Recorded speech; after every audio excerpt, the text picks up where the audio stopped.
Если сатана видит, что находится в опасности потерять хоть одну душу, он будет прилагать все силы, чтобы удержать ее.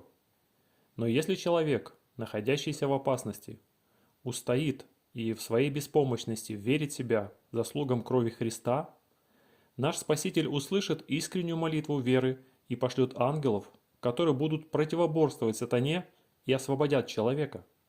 Сатана не может слушать сильные призывы к Иисусу, ибо он боится и трепещет перед его силой и величием. Все воинство сатаны трепещет от звуков пылкой молитвы.